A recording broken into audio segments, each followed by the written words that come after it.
नमस्कार बच्चों, आज के इस ई कंटेंट में आप सभी का स्वागत है। मैं रविंद्र कुमार बादल, सहायक आचार्य समाजशास्त्र, राजकीय स्नातकोत्तर महाविद्यालय 12। बच्चों, आज हम लोग बीए प्रथम वर्ष प्रथम प्रश्न पत्र समाजशास्त्र के सिद्धांत, इसको अंग्रेजी में प्रिंसिपल ऑफ सोशियोलॉजी कहा जाता है, इसके अंतर्गत आज हम लोग एक नया टॉपिक प्रारंभ करने जा रहे हैं जिसका नाम है समाजशास्त्र, सामाजिक नीतियां एवं क्रियान्वयन। अंग्रेजी में इसको sociology, social policies and action कहा जाता है। बच्चों, प्रारंभ करते हैं। समाजशास्त्र और सामाजिक नीति, सोशियोलॉजी एंड सोशल पॉलिसी। बच्चों, समाजशास्त्र समाज का व्यापक विज्ञान है। व्यापक विज्ञान इस अर्थ में है कि यह समाज को एक पूर्ण इकाई मानकर इसके अनेक पक्षों का क्रमबद्ध और व्यवस्थित अध्ययन करता है। समाजशास्त्र अनेक पक्षों में से एक महत्वपूर्ण पक्ष समाज की समस्याओं का अध्ययन करना है। बच्चों, इस शास्त्र की एक शाखा व्यावहारिक समाजशास्त्र है, जो समाज की समस्याओं का वैज्ञानिक अध्ययन करके उसके विभिन्न पक्षों से संबंधित ज्ञान प्रदान करता है। जैसे हम यहाँ पर एक उदाहरण देंगे। समस्या के कारणों की खोज करना, समस्या के कारणों का संकलन करना, वर्गीकरण, सारणीयन करके उनके परस्पर संबंधों जैसे कारण और प्रभाव को ज्ञात करना है। बच्चों, विभिन्न परिस्थितियों का विश्लेषण करके समस्या से संबंधित निष्कर्ष निकालना, और इतना ही नहीं, अंत में समस्या के समाधान के लिए योजना प्रस्तुत करना है। समस्या के समाधान के लिए नीति निर्देश प्रदान करना भी इस व्यावहारिक समाजशास्त्र का परम लक्ष्य एवं कर्तव्य है। बच्चों, समाजशास्त्र समाज का एक ऐसा महत्वपूर्ण विज्ञान है जो सामाजिक व्यवस्था के साथ साथ सामाजिक अव्यवस्था अर्थात समस्याओं तथा उनमें होने वाले परिवर्तनों का अध्ययन करता है तथा समय समय पर सामाजिक नीतियों एवं उनके क्रियान्वयन के लिए आधार एवं योजनाएं भी प्रदान करता है। समाजशास्त्र के अनुसंधान के दो उद्देश्य हैं। नंबर 1 सैद्धांतिक उद्देश्य और नंबर 2 व्यावहारिक उद्देश्य। इस प्रकार बच्चों, व्यावहारिक समाजशास्त्र का उद्देश्य समाज की समस्या का क्रमबद्ध एवं व्यवस्थित अध्ययन करके समाधान करना होता है। इस अनुसंधान का उद्देश्य समस्या का बहुआयामी अध्ययन करके समस्या से सर्वाधिक विभिन्न कारकों और कारणों का वर्णन और व्याख्या करने के साथ साथ समाधान के लिए नीति निर्माण करना भी होता है। इतना ही नहीं, उन नीतियों को किस प्रकार से व्यवस्थित किया जाए, इसकी योजना भी व्यावहारिक समाजशास्त्र प्रस्तुत करता है। इस प्रकार समाजशास्त्र के अध्ययन का उद्देश्य समाज के उत्तरोत्तर विकास के लिए नीतिपरक अनुसंधान करना भी होता है। यह नीतिपरक अध्ययन सामाजिक व्यवस्था, अव्यवस्था या किन्हीं विशिष्ट प्रक्रियाओं से संबंधित होते हैं। ये नीतिपरक अध्ययन अनेक प्रकार के होते हैं, जैसे नंबर 1 अन्वेषणात्मक या निरूपणात्मक, नंबर 2 वर्णनात्मक, नंबर 3 परीक्षणात्मक और नंबर 4 व्यावहारिक, और अंतिम और पांचवा है क्रियात्मक और मूल्यांकनात्मक आदि। इन नीतिपरक समाजशास्त्रीय अध्ययनों का उद्देश्य समाज की वर्तमान स्थिति को मापकर भविष्य में विकास की नीति एवं क्रियान्वयन की योजना प्रस्तुत करना होता है और सामाजिक परिवर्तनों एवं नियंत्रण की दिशा और दशा का अध्ययन करके एक स्थायी, सुसंगत एवं व्यावहारिक नीति का निर्माण करना होता है जो कि समाज के लक्ष्यों को प्राप्त करने में सहायक सिद्ध हो। विद्यमान एवं नवीन नीतियों का तथा उनसे संबंधित कार्यक्रमों का मूल्यांकन करना होता है। किसी भी समाज के विकास के सर्वप्रथम विकास के उद्देश्यों को निर्धारित करना आवश्यक होता है और इसके उपरांत इनको कार्यान्वित करने के लिए नीतियां निश्चित की जाती है और नीतियों के अनुसार विकास कार्यक्रम चलाए जाते हैं।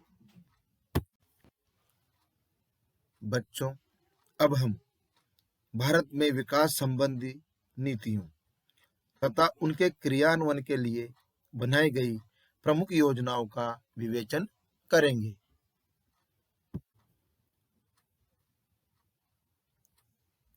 बच्चों, भारत विकास की नीतियां, जिसको कि अंग्रेजी में डेवलपमेंट पॉलिसीज ऑफ इंडिया कहा जाता है, 26 जनवरी सन 1950 को भारत का वर्तमान संविधान लागू किया गया है, जिसमें भारतीय समाज के विकास से संबंधित अनेक नीतियों एवं प्रावधानों का वर्णन किया गया है। इन्हें विभिन्न सामाजिक, आर्थिक, राजनीतिक, सांस्कृतिक और शैक्षिक नीतियों को कार्यान्वित करने के लिए समय समय पर विकास योजनाएं बनाई जाती रही है और स्वतंत्र भारत की प्रमुख सामाजिक नीति समाज की स्थापना करना है।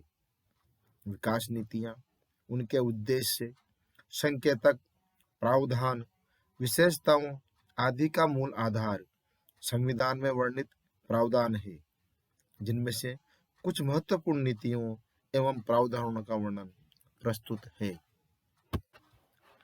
बच्चों, भारत में विकास की नीतियों का मूल आधार भारत का संविधान है। संविधान से कुछ स्पष्ट नीतियों का वर्णन किया गया है। संविधान में नागरिकों को न्याय दिलाना, सामाजिक, आर्थिक और राजनीतिक समान परिस्थिति एवं अवसर प्रदान करने तथा सभी नागरिकों में मातृत्व एवं सम्मान का विश्वास पैदा करने से संबंधित प्रावधान अर्थात नीतियां घोषित की गई है। इनसे संबंधित नीतियां संविधान के अनुच्छेद 2, 14, 15, 16, 17, 38, 39, 43, 44, 45 और 46 आदि में देख सकते हैं। इन नीतियों से संबंधित प्रावधानों को समय समय पर सामाजिक, आर्थिक विकास योजनाओं के उद्देश्यों, संकेतकों आदि के रूप में रखकर कार्यान्वित करने का प्रयास किया जाता रहा है। इस प्रकार से बच्चों, अनुच्छेद 14, 15 और 16 की सभी नागरिकों को समानता के मौलिक अधिकार प्रदान करने की नीति रही है। इन अनुच्छेदों में यह प्रावधान रखा गया है कि राज्य किसी भी नागरिक के साथ धर्म, प्रजाति, जाति, लिंग भेद और जन्म स्थान के आधार पर भेदभाव नहीं करेगा और इन अनुच्छेदों की यह नीति है कि सभी नागरिकों को नौकरियों में समानता के अवसर प्रदान किए जाएं। समानता की नीति को कार्यान्वित करने के लिए अनुच्छेद 17 के द्वारा अस्पृश्यता को समाप्त घोषित कर दिया गया है तथा इस प्रकार का दुर्व्यवहार कानूनन दंडनीय है।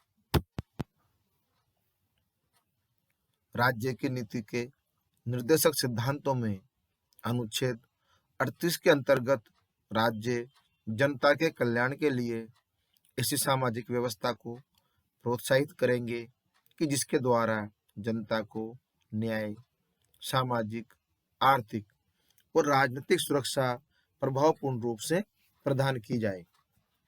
संविधान की यह नीति है कि समान कार्य के लिए समान वेतन दिया जाए, इस नीति को कार्यान्वित करने के लिए अनुच्छेद 39 में प्रावधान रखा गया है कि इस बात का ध्यान रखेगा कि समान कार्य के लिए समान वेतन दिया जाए।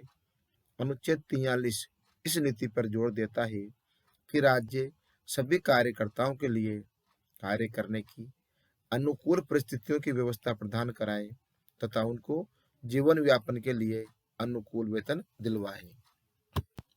इस प्रकार से बच्चों, अनुच्छेद 44 के अंतर्गत राज्य सभी नागरिकों के लिए समान कानून व्यवस्था स्थापित करेगा।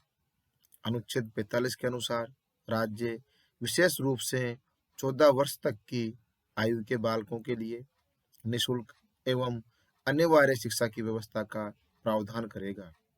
अधिनियम 46 के अनुसार राज्य से यह अपेक्षा की जाती है कि वह कमजोर तथा दलित वर्ग के लोगों के शैक्षिक और आर्थिक हितों की रक्षा को विशेष रूप से अनुसूचित जातियों और अनुसूचित जनजातियों का ध्यान रखे, उन्हें सामाजिक न्याय प्रदान करे। इसके पश्चात बच्चों, हम विकास योजनाओं की नीतियां एवं उद्देश्य इसके बारे में भी बिंदुवार अध्ययन करेंगे। बच्चों, संविधान में वर्णित विभिन्न नीतियों के कार्यान्वयन के लिए समय समय पर विभिन्न विकास योजनाएं बनाई गई है।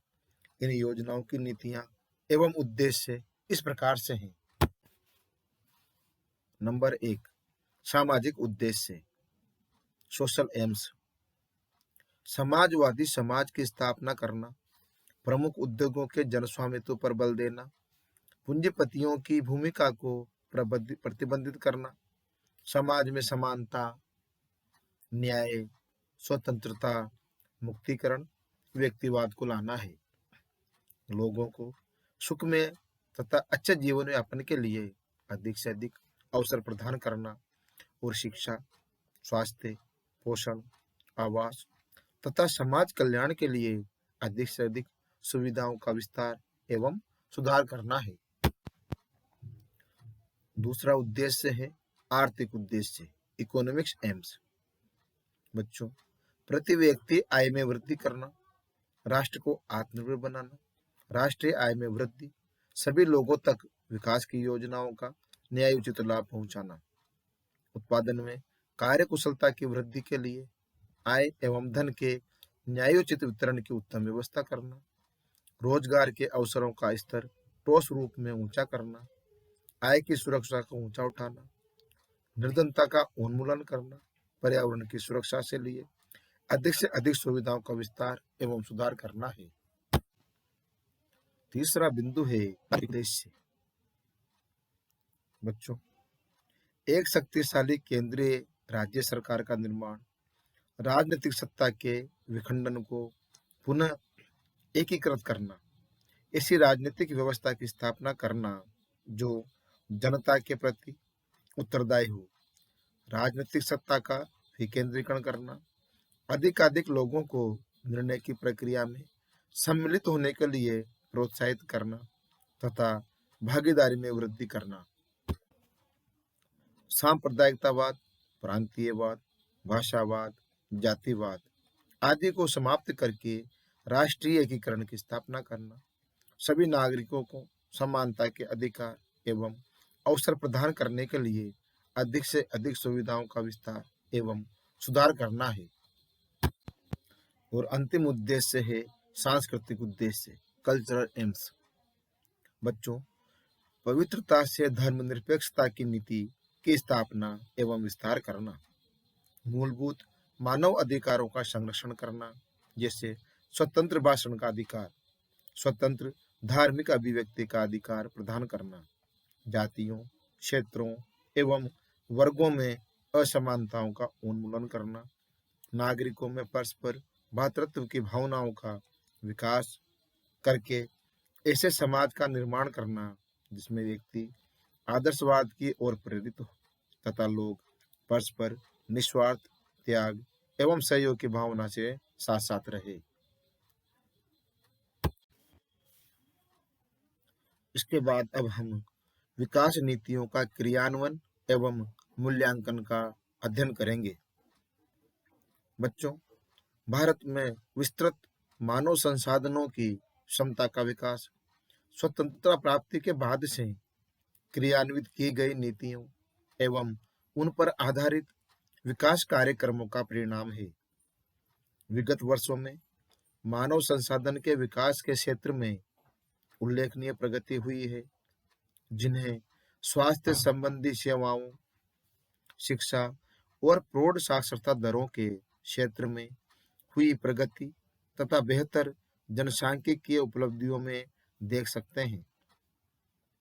10वीं पंचवर्षीय योजना 2002-2007 के दृष्टिकोण पत्र में मानव विकास पर विशेष ध्यान दिया गया है तथा 8% के सकल घरेलू उत्पादन की वृद्धि को प्राप्त करने की नीति प्रस्तुत की गई है।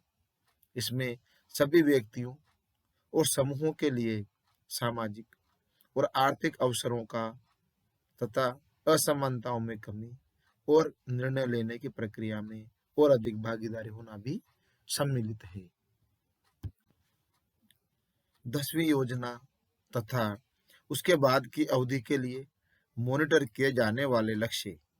बच्चों, वर्ष 2007 तक निर्धनता में 5% तथा वर्ष 2012 तक 15% तक की कमी लाना।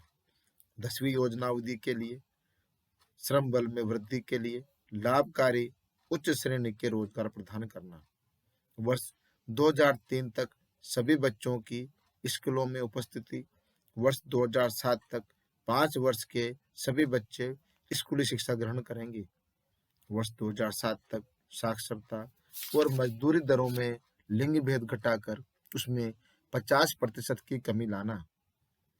जनसंख्या की वर्ष 2001 और 11 के बीच दशक दर में 16.2% तक कमी लाना है। गरीबी, जिसको अंग्रेजी में पॉवर्टी कहा जाता है, गरीबी उन्मूलन भारत में आर्थिक विकास की रणनीति का एक अभिन्न अंग रहा है। उच्च गरीबी स्तर निम्न जीवन स्तर, अभाव, कुपोषण, निरक्षरता और मानव संसाधन विकास में कमी के पर्याय हैं। राष्ट्रीय प्रतिदर्श सर्वेक्षण संगठन के अनुसार जुलाई 1999 जून 2000 में गरीबी अनुपात ग्रामीण क्षेत्रों में 27.09% तथा शहरी क्षेत्रों में 23.62% और समग्र रूप से देश के लिए 26.10% अनुमानित है। श्रम और रोजगार, लेबर एंड एम्प्लॉयमेंट। बच्चों, भारत में विकासात्मक योजना का मुख्य उद्देश्य न केवल बेरोजगारों की विगत से चली आ रही संख्या को बल्कि श्रम शक्ति में शामिल होने वाले नए लोगों के लिए भी अधिक रोजगार के अवसर प्रदान कराना है।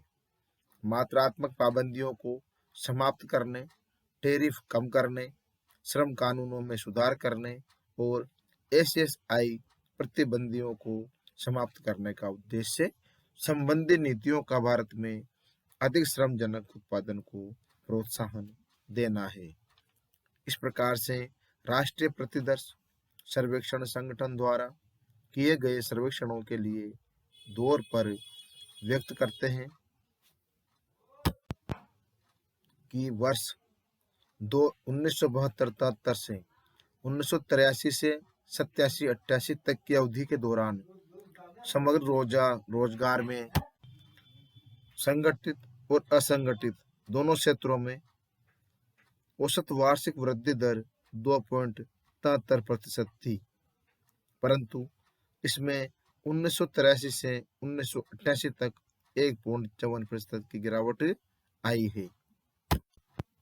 इस प्रकार से बच्चों, आज हमने समाजशास्त्र, सामाजिक नीतियां एवं क्रियान्वयन अध्याय के अंतर्गत समाजशास्त्र और सामाजिक नीति, भारत विकास की नीतियां तथा विकास योजनाओं की नीतियां एवं उद्देश्य अथवा विकास नीतियों का क्रियान्वयन एवं मूल्यांकन के बारे में विस्तार से विवेचना की, गहन अध्ययन किया और आप लोगों ने ध्यान से सुना। आप सभी को धन्यवाद।